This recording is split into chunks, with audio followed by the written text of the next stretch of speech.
ஓம் நமச்சிவாய. திருச்சிற்றம்பலம். சிவாய நமக, சிவசிவாய நமக. நான் உன்னிடம் ஒன்றை தருவதற்காக பலமுறை வந்தேன். ஆனால் நீயோ என்னை அலட்சியம் செய்துவிட்டு அவ்வப்போது வேறு பக்கம் திரும்பி விடுகின்றாய்.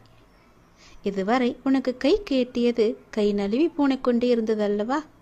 எதனால் என்று நினைக்கின்றாய்? கண் முன்னே இருந்தது காணாமல் போனது போன்ற சூழ்நிலைகள் எல்லாம் உனக்கு வந்து கொண்டே இருக்கிறதல்லவா? எதனால் என்று யோசித்தாயா? காணாமல் போனது கண் முன்னே வந்தது போன்ற சூழ்நிலைகள் எல்லாம் இனி முடிவுக்கு வரப்போகின்றது. அதனால் தான் இந்த முறை உன்னிடம் இதை கொடுத்தே ஆக வேண்டும் என்ற முடிவோடு நான் வந்திருக்கிறேன். நிச்சயம் நல்ல முடிவு உனக்கு கிடைக்கும். உன் வாழ்வில் ஒரு புதிய மாற்றம் வரும்.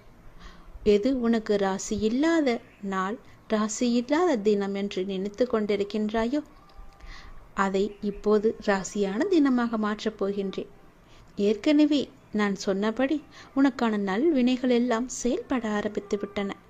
சில விஷயங்கள் உனக்கு முட்டுக்கட்டையாக இருந்தாலும் உன் முன்னேற்றத்தை தடுக்க யாராலுமே இனி முடியாது. நீ இதுவரை எவ்வளவு நல்வினைகளை செய்திருந்தாயோ அந்த நல்வினைகள் எல்லாம் இப்போது செயல்பட ஆரம்பித்து விட்டன. இனி உனக்கு கவலையே கிடையாது என் தங்கமே. கைக்கு எட்டியது வாய்க்கு கிடைக்கவில்லை என்று கை நழுவி போனது எல்லாம் இனி உன் கண் முன்னே வரப்போகின்றது. காணாமல் போனது எல்லாம் ஒரு முடிவுக்கு வரப்போகிறது. உன் வாழ்வில் ஒரு புதிய மாற்றம் நிச்சயமாகவே வரும். பயப்படாதே, கலங்காதே. முட்டுக்கட்டையாக இருந்தவைகள் எல்லாவற்றையுமே அந்த நல்வினைகள் உடைத்து எறிய போகிறது. உன்னுடைய முன்னேற்றத்தை தடுக்க இங்கு யாருமே கிடையாது. அதை நீ மனதில் வைத்துக்கொள். உன்னுடைய பரபரப்பான வாழ்வின் நடுவே அவ்வப்போது சில நிமிடம் தியானங்கள் செய்வது உனக்கு தேவையான ஒன்று. புரிகிறதா? உனக்கு அலட்சியம் வேண்டாம். நீ உன் கவலைகளை என்னிடம் தெரிவித்தாய்.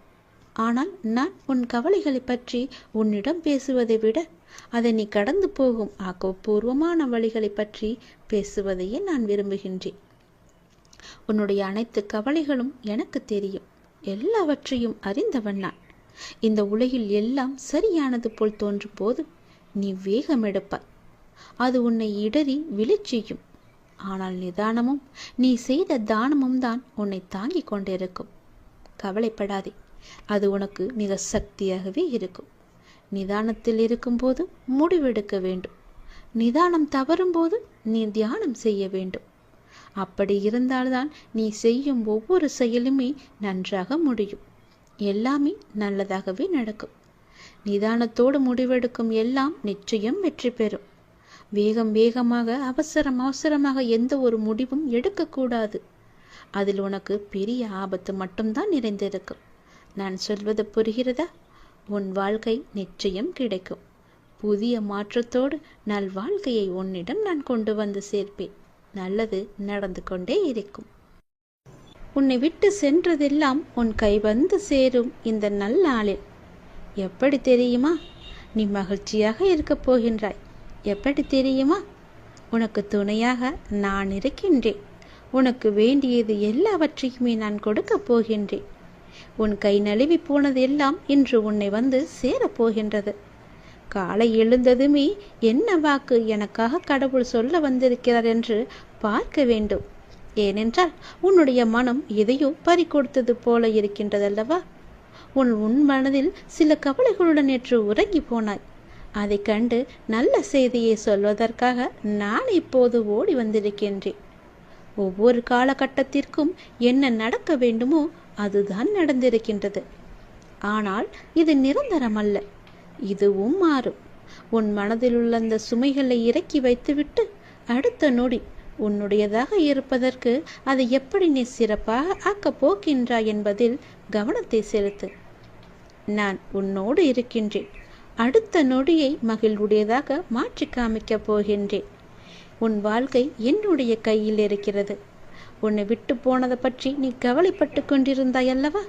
இனி அதற்கு கவலையே பட வேண்டிய அவசியமே இல்லை.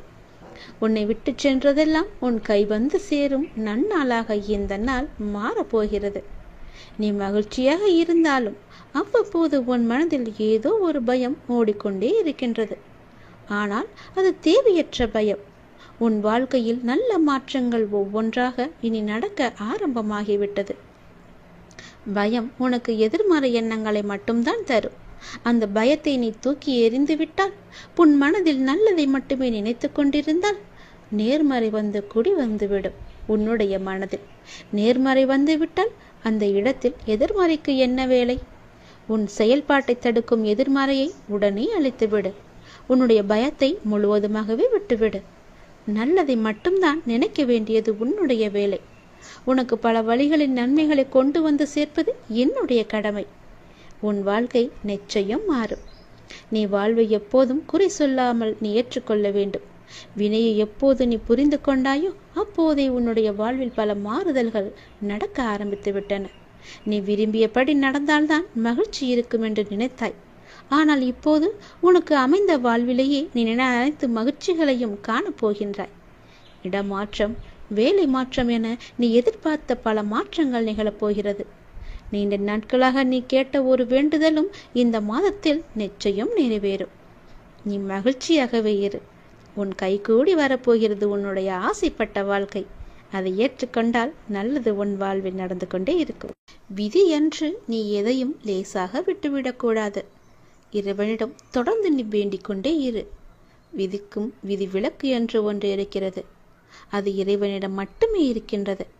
இறைவனின் திருவடி பட்டதுமே உன்னுடைய தலையெழுத்து நிச்சயம் மாறும்.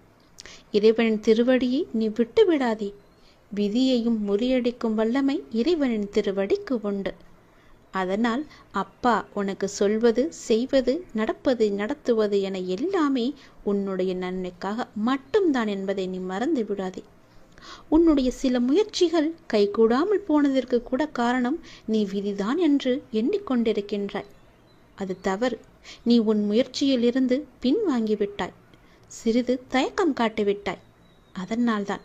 முயற்சியிலிருந்து பின்வாங்காதே.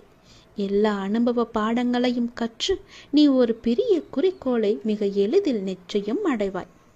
நீ என்னுடைய திருப்பாதங்களை பற்றிக்கொள். உன் தலையெழுத்து இதுதான் என்று விட்டுவிடாதே. உன் தலையெழுத்து மாற்றும் பொறுப்பு என்னுடைய பாதத்திற்கு உண்டு என்பது உனக்கு தெரியாதா? அனுபவங்கள் தரும் பாடங்களை நீ மறக்கக்கூடாது. வரும் நாட்கள் உனக்கு மிகவும் மகிழ்ச்சிகரமான நாட்களாக இருக்கும். எப்போதும் நீ கோபம் கொள்ளாதே. உன்னுடைய கோபமே உனக்கு பெரிய இடைஞ்சலாக இருக்கிறது, தடையாக இருக்கிறது. அந்த நீ கோபத்தை எடுத்துவிட்டால் போதும். நீ கேட்ட அனைத்துமே உனக்கு நிச்சயம் கிடைக்கும். என் பேச்சை நீ கேட்கும் வரை உனக்கு எல்லாம் நல்லதே நடக்கும். நீ நல்ல பிள்ளையாகத்தான் இருக்கப் போகின்றாய். நல்ல பிள்ளையாகத்தான் இருந்து கொண்டும் இருக்கின்றாய். நல்ல பிள்ளையாகவே இப்போது நீ முயற்சி செய்து பார். எப்போது நீ முயல்கின்றாயோ அப்படியே அப்போதே அந்த நொடியே இரு நன்மைகள் உன்னை தொடர்ந்து கொண்டே வரும். நல்லதொரு மாற்றம் நிரந்தரமாகவே உன் வாழ்வில் வரும். பல நல்ல நல்ல செய்திகள் எல்லாம் உன்னை உன் செவி வந்து சேரும். அந்த நல்லதொரு மாற்றத்தை நீ எதிர்பார்த்ததை விட பல மடங்கு உன் கையில் வந்து கிடைக்கும். பல மடங்கு நன்மையும் சந்தோஷத்தையும் அள்ளித்தரப்போகிறது. அல்ல குறையாத சந்தோஷத்தை நீ அனுபவிக்கப் போகின்றாய். இது உன் அப்பாவின் வாக்கு. எப்பொழுதுமே நன்மையை மட்டும் செய்யும் உனக்கு நல்லது மட்டும்தான் நடக்கும். இருந்தாலும் ஏதோ ஒரு சில பயத்தால் விதியின் மீது நீ பழி போட்டு கொண்டிருக்கின்றாய். அந்த விதியை முறியடிக்கும் வல்லமை எனக்கு இருக்கிறது என்று நீ எப்போது நம்புகின்றாயோ அப்போதே உன் வாழ்வில் வெற்றி என்ற தீபத்தை நான் ஏற்றி விடுவேன். விதியை நீ முறியடித்து காமிக்க வேண்டும். விதியை முறியடிக்கும் வல்லமை என் திருவடி இருக்கிறது. என் திருவடியை நீ பற்றிக்கொள், இறுக பிடித்துக்கொள். உன் விதியை உன்னால் நிச்சயம் முறியடித்து காமிக்க முடியும். இது உன் அப்பாவின் மீது சத்தியம். நீ முயற்சி செய். உன் வாழ்க்கை மாறும். புதிய மாற்றங்கள் வரும். நல்லதொரு வாழ்க்கை உன் கையில் கிடைக்கும். நீ ஆசைப்பட்ட மாதிரியே உன் வாழ்க்கையை நீ சந்தோஷமாக வாழலாம். யாரையும் மகிழ்ச்சியாக வைக்க நீங்கள் முயல வேண்டாம். அவரவர்க்கு எது மகிழ்ச்சியோ அதில் அவர்களை அறிந்துணர்ந்தவன் வைத்திருக்கிறான் என்பதே மெய். அது உங்கள் பட்டியலில் உள்ள மகிழ்ச்சியோடு பொருந்தவில்லை என்பதால் அவர்கள் மகிழ்ச்சியாக இல்லை என்று அர்த்தமாகாது. ஏனென்றால் அவரவர் மகிழ்ச்சி எது என்று உங்களுக்கு தெரியாது என்பதுதான் இது உண்மை.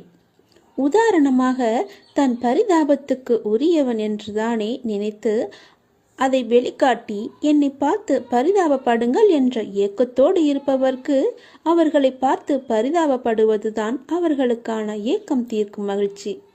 சிலரோ தான் பரிதாபமாக இருந்தால் கூட அதை வெளிக்காட்டிக் கொள்ளும் விதத்தில்தான் அதை கடந்து மகிழ்ச்சியாக இருப்பதாக நினைப்பதுதான் மகிழ்ச்சி.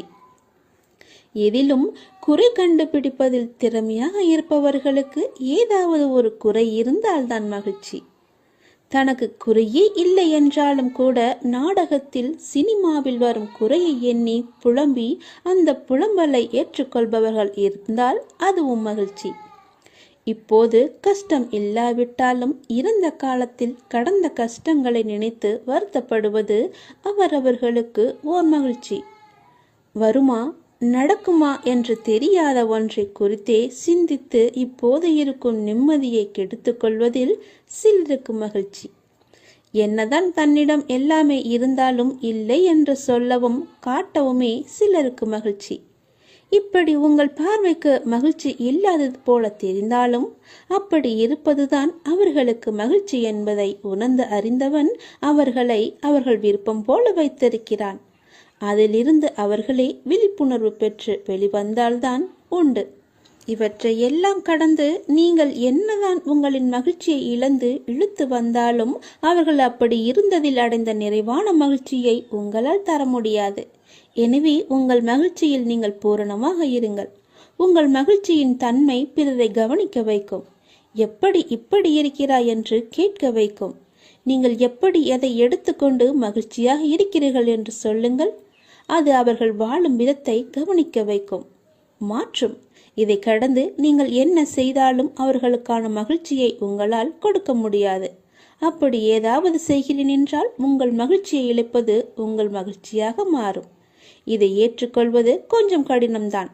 ஆனால் யதார்த்தம் எப்போதும் ஏற்றுக்கொள்ள கடினமாகத்தான் தெரியும். ஏற்றுக்கொண்டால் இதுவே இயல்பு, இதுவே வாழ்க்கை என்று தித்திக்கும். எல்லாவற்றையும் நாம் மகிழ்ச்சியாக ஏற்றுக்கொண்டு சந்தோஷமாகவே வாழ்வோம். எப்போதும் நாம் மகிழ்ச்சியாக வைத்து. உன் கண்ணில் வடியும் கண்ணீரை துடைக்கவே நானே வந்து கொண்டிருக்கிறேன். நானே உனக்கு துணையாக இருந்து நான் உன்னை நல்ல வழியில் அழைத்துச் செல்வேன். உன்னை கண்டு எல்லோரும் வியக்கும் வண்ணம் நானே உன்னை ஏற்றுகிறேன். கவலைப்படாதே, உன் கண்ணீரை துடைக்க நானே வருகிறேன். உன் கண்ணீரை நீ வீணாக்காத தங்கமே.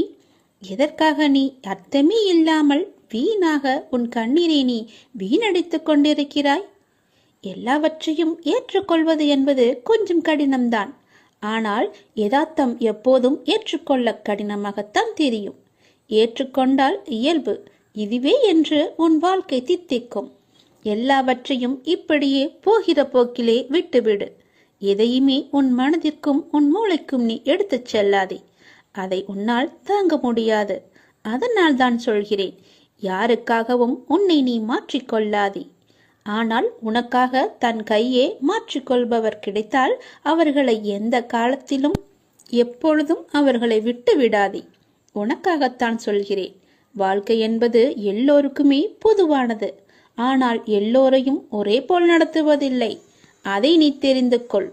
தடைகளை வெல்வது எப்படி என்று நீ தெரிந்து கொள். இன்றைய மனிதர்களில் அதிகம் பேர் ஏதாவது ஒரு கவலையுடன் தான் வாழ்ந்து கொண்டிருக்கிறார்கள். சிறு தடையையும் பெரிதாக எண்ணி கவலைப்படுகிறவர்கள்தான் அநேகமானவர். இதற்கு எல்லாம் காரணம் அவர்கள் மீதே அவர்களுக்கு நம்பிக்கை இல்லாததுதான். நமக்கு நண்பனும் நாமே, பகைவனும் நாமே என்று சொல்வது உண்டு. அதாவது யார் ஒருவர் தன் பலவீனங்களை முறியடித்து வெற்றி பெறுகிறாரோ அவரே தனக்கு தானே நண்பராகிறார். யார் ஒருவர் தன் பலவீனங்களை வெற்றி பெற முடியாமல் தவிக்கிறாரோ அவர் அவருக்கே எதிரியாகிறார் என்று அர்த்தம். பெரும்பாலான நிகழ்வுகளை ஆராய்ந்து பார்த்தால் ஒவ்வொரு தடையும் ஒவ்வொரு வெற்றியை மறைத்து வைத்து அதனுள்ளே இருக்கிறது என்பது நீங்களே தெரிந்து கொள்ளுங்கள். அதில் 1000 அர்த்தங்கள் இருக்கிறது என்பது உங்களுக்கே புரியும். அது போன்றுதான் தோல்வியும். தோல்வி என்பது நம்மை மாற்றி அமைத்துக் கொள்ள வேண்டிய அறிவிப்பு என்று கூட சொல்லலாம். செல்வத்தை இழப்பது ஒன்றையும் இழப்பதாகாது. உடல் நலத்தை இழப்பது வேண்டுமானால் சிறிதளவு இழந்ததாகும். ஆனால் நம்பிக்கை இழப்பது எல்லாவற்றையுமே இழந்ததற்கு சமம் என்று சொல்வார்கள். தடைகளை வெல்வது எப்படி? அப்படித்தானே நீங்கள் கேட்கிறீர்கள்? இதை நமக்கு எறும்புகள் கற்றுத் தருகின்றன. நன்றாக ஆராய்ந்து பார்த்தால் உங்களுக்கே அது தெரிய வரும். ஒரு எறும்பு தன் வாயில் நீளமான உணவுப் பொருளை சுமந்து கொண்டு சென்றது. தரைவழியே சென்று கொண்டிருந்த அந்த எறும்பு ஒரு வெடிப்பை பார்த்துவிட்டு திடீரென்று நின்று விட்டது. மேலே செல்ல முடியாமல் தவித்தது.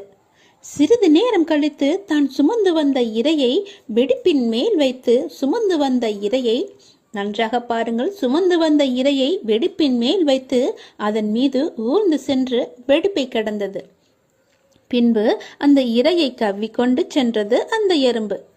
எறும்பின் அறிவு வியப்பை அளிப்பதாக உள்ளது என எழுதியிருந்தார் ஒரு ஆராய்ச்சியாளர். துன்பம் ஏற்பட்டால் அத்துன்பத்தையே பாலமாக வைத்து நாம் முன்னேற வேண்டும் என்பதுதான் இந்த எறும்பிடமிருந்து நாம் கற்றுக்கொள்ள வேண்டியது.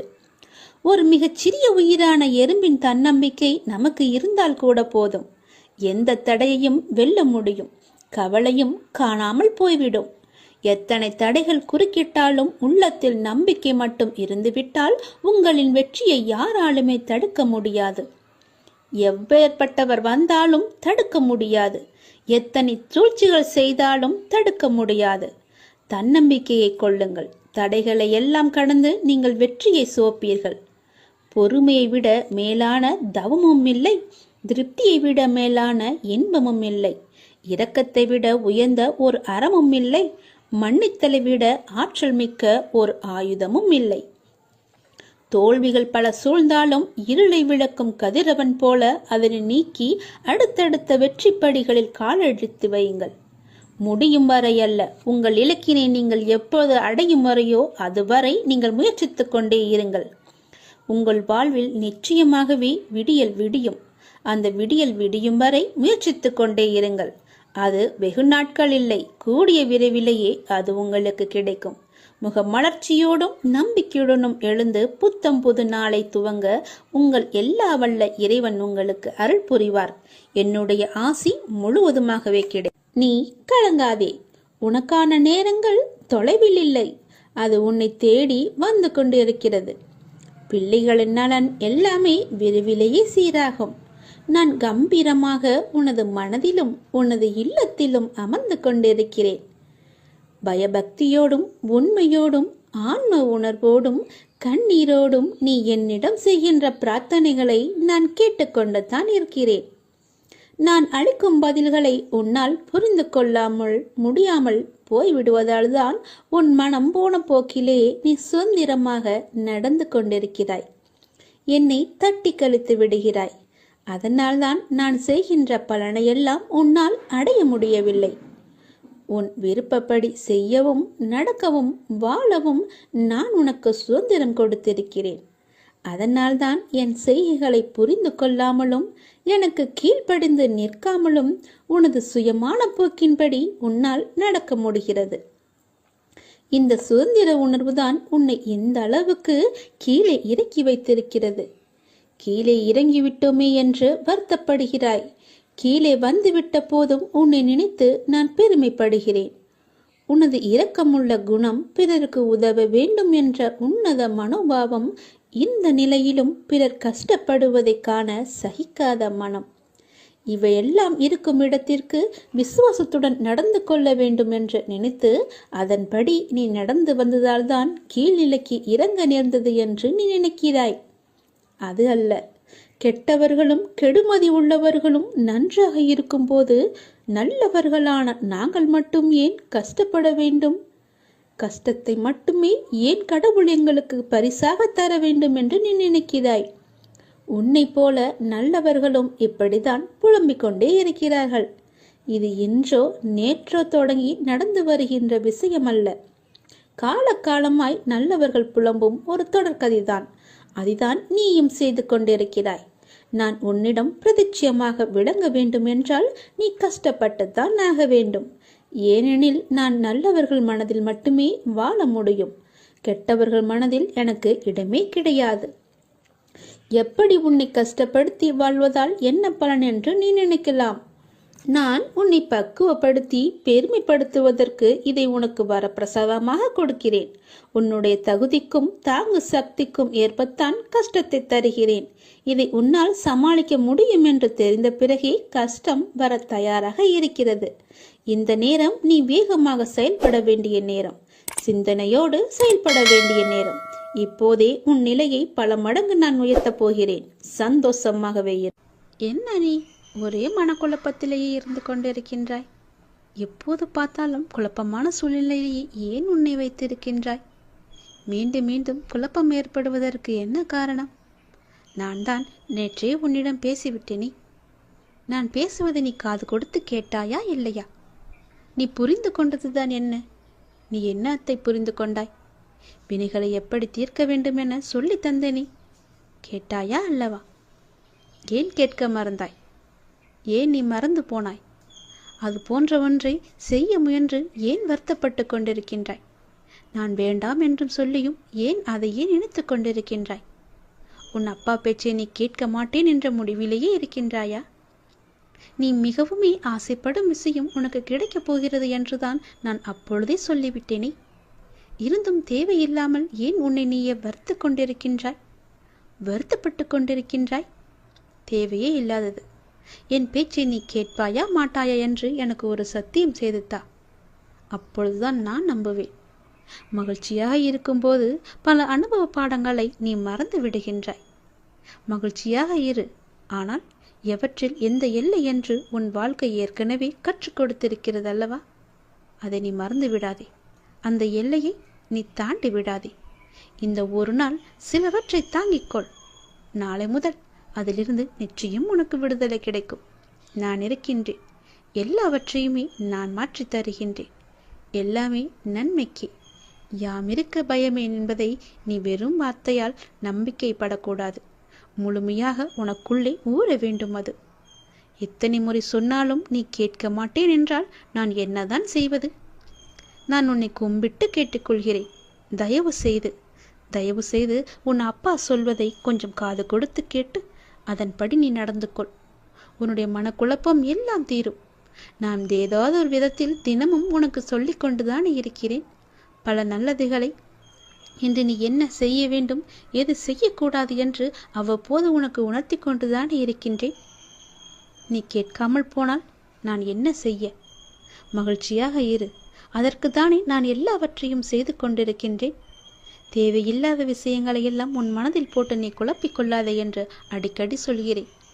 நேற்று சொன்னது போலவே இன்றும் சொல்கிறேன். தேவையற்றதை போய் நீ மாட்டிக்கொள்ளாதே. வீணாக எதையும் பேசி சிக்கிக் கொள்ளாதே. வினைகளை எப்படி தீர்க்க வேண்டும் என சொல்லி தந்தும் நீ அதிலேயே மாட்டிக்கொண்டிருப்பேன் என்றால் நான் என்ன செய்ய? தயவு செய்து கேட்கிறேன். நான் சொல்வதை கேள். நீ விரும்பும் ஆசைப்படும் ஒன்று உன்னிடம் நிச்சயம் வரும். அது உனக்கு கிடைக்கப் போகிறது. அந்த நேரத்தில் இப்படி செய்தால் நான் என்ன செய்ய முடியும்? உன் வாழ்க்கை நன்றாக இருக்கும். கவலைப்படாதே.